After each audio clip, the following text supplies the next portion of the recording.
Christmasaurus by Tom Fletcher, Chapter 23, Ancient Ghosts. William's night was getting more and more bonkers. First Santa had brought him a real dinosaur for Christmas, and now he was riding on that dinosaur's back through the deserted museum in the middle of the night. What an adventure! William steered the Christmasaurus out into the main hall, an enormous, gigantic, massively impressive room with something wonderful in the centre.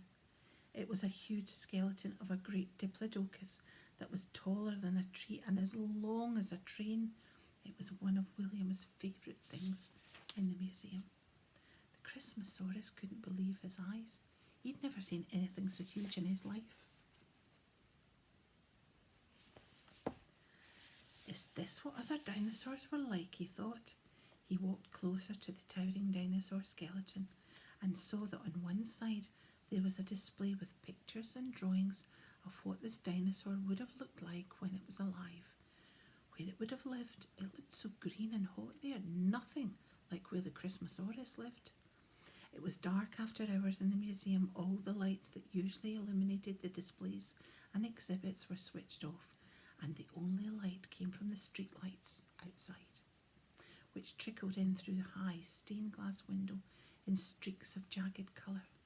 The effect was beautiful, but a little scary as it fell on the lifeless faces of all the weird and wonderful creatures on display, casting long distorted shadows of the skeletons across the marbled floor.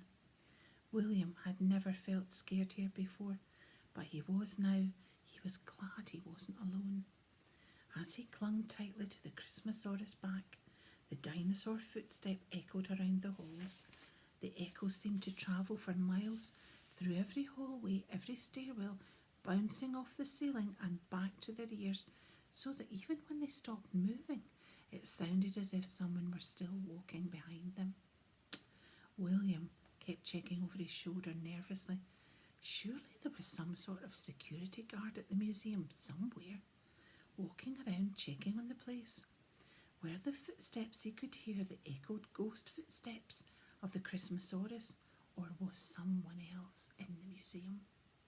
And now William had the word ghost in his head. If there was one place he always thought must be haunted, it was the museum. It was full of ancient artefacts from around the world. Caskets of dead mummified Egyptian pharaohs that had been dug up from their tombs. Hundreds of real dead animals on display, from birds and fish to giant ship-sinking squid, from the deep dark oceans in the jars full of real animal eyeballs, and millions of insects in glass display cases.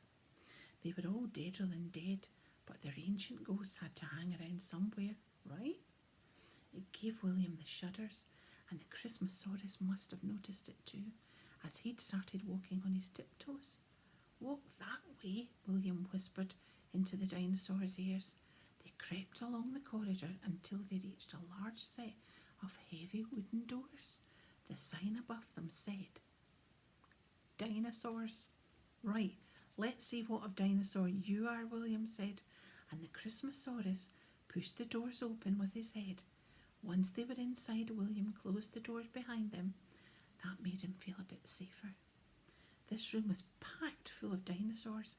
There were dinosaur bones, dinosaur fossils, dinosaur skeletons, dinosaur paintings, dinosaur facts printed on the walls, dinosaur footprints moulded into the concrete floor. There was dino stuff everywhere. The Christmasaurus tried to take it all in as tears filled his icy blue eyes. William gave him a comforting rub on his head. Those weren't the sort of other dinosaurs the Christmasaurus had been hoping for, but they were still amazing. The first dinosaur they saw was a large, round, robotic model of a triceratops. As they stepped closer, it automatically switched on and let out a fake, digitally sounding roar, and bobbed its head up and down repeatedly. It had 3 pointy horns on its head.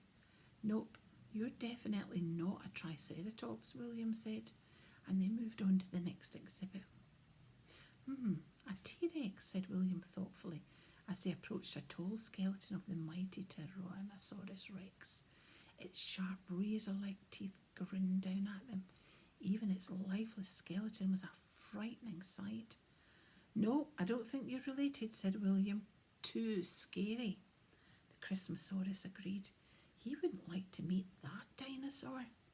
They moved on to other displays in their search for ones that might be the same as the Christmasaurus. There was a spiny Stegosaurus. The Christmasaurus shook his head. "Nope," William cried. "A vicious velociraptor." The Christmasaurus huffed and grunted. "Definitely not," agreed William. "A breathtaking Brachiosaurus." The Christmasaurus stood on his tippy claws and sighed. "No, I don't think so either," said William. And so the search continued, but it began to seem hopeless. "I can't seem to find any other dinosaurs like you anywhere," William said, puzzled. "What on earth could you be?" Just then the Christmasaurus saw something over his head that made his heart beat so hard it felt as if it were doing cartwheels in his chest, which I suppose would be called heartwheels.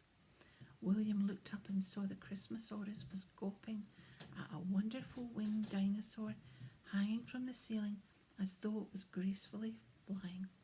"That's a pterodactyl," William said. "They were flying dinosaurs." The Christmasaurus went all giddy and wobbly, spinning around and jumping up and down excitedly, so that William almost slipped off his back. There, hanging over the Christmasaurus' head, was proof that a dinosaur could fly. "Whoa! Calm down," William cried. "They could fly because they had wings." The Christmasaurus looked up and saw the pterodactyl's large wings stretching out on either side of its body. "Only animals with wings can fly," explained William. But the Christmasaurus knew that wasn't true. He knew 8 animals that didn't have wings, and he'd seen them flying earlier that very night. The reindeer. Suddenly a strange noise broke the silence of the museum. "Ho, ho, ho! Merry Christmas!" A deep, jolly voice called out. "Santa?" The Christmasaurus bolted in the direction of Santa's voice. Was he really there in the museum? Could it be? The sound led them to the room next to the dino hall, the museum gift shop. The whole shop was covered from top to bottom in Christmas decorations of all sorts. Tinsel, bells, icicles, baubles, you name it, they had it. But what do you expect? This was where Mr. Trundle worked after all. As they stepped inside, they saw a small plastic Santa, littler than an elf, positioned on the gemstone and fossil counter. Every few minutes, the tiny fake Santa would robotically wave his hand and chime one of a selection of recorded Christmas messages.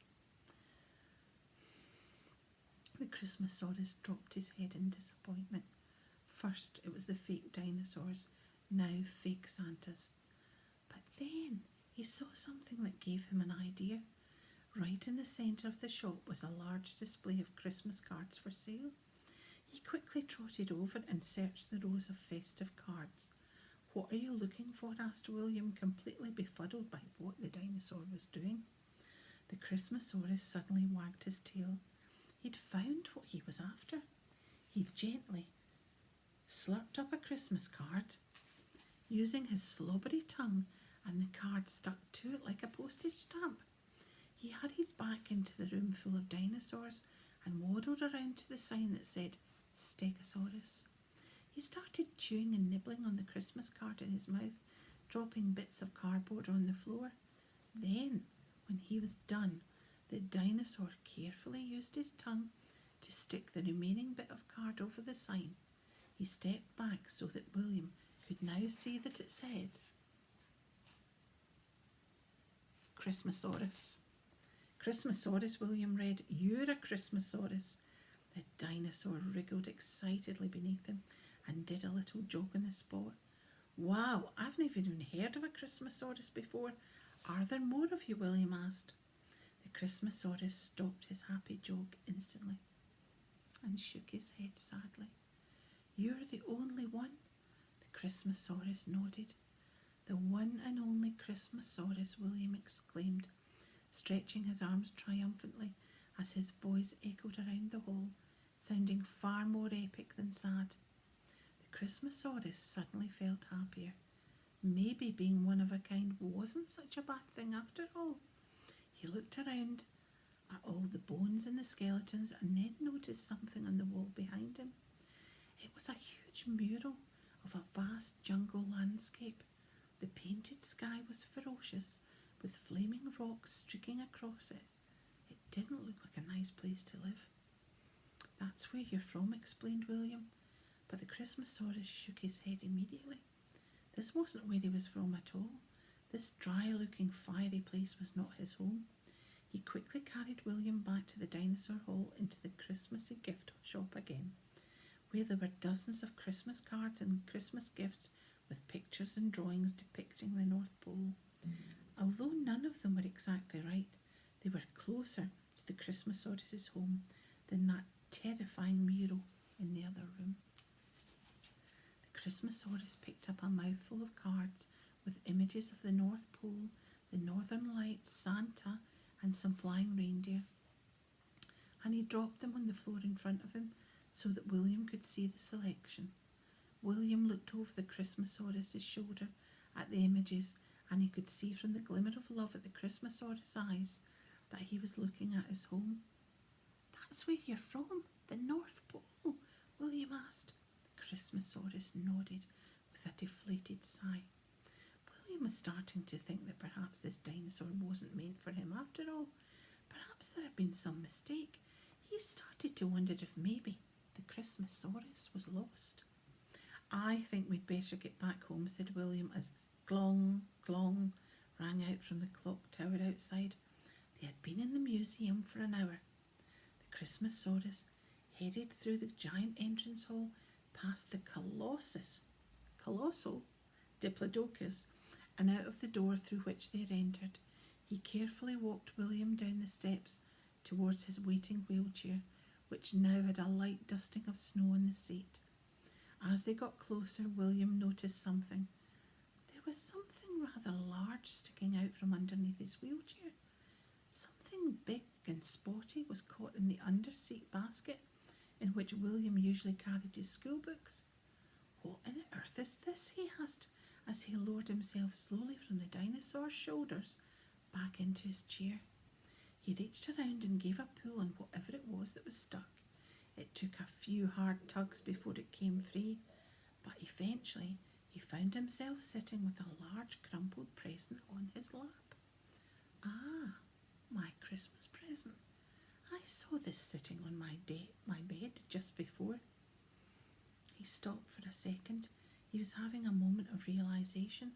William quickly unwrapped the present on his lap and saw two piercing golden eyes looking into his own. He gasped. It was the most incredible toy dinosaur he had ever seen. William ran his fingers across its faultless red stitching and felt the smooth snowflake patterned surface of its skin. He held it out in front of him and saw that it was almost a perfect replica of the Christmasaurus. It completely took his breath away. The Christmasaurus hopped on the spot with excitement. He nudged the toy towards William, and William understood. The stuffed dinosaur was for him. "Santa didn't bring me a real dinosaur for Christmas, did he? The toy is my present, which means that you..." He stopped as the Christmasaurus looked to the sky and let out a howl-like roar at another plane flying overhead. "You must be lost." Suddenly something very strange happened. The hairs on William's arms and the back of his neck all stood on end. It was because he felt as if he was being watched. Then out of nowhere a waft of something sickly and bitter drifted through the air and found its way to William's nose. It was a horrid smell. It smelled like smoke. Pipe smoke. The hunter was close.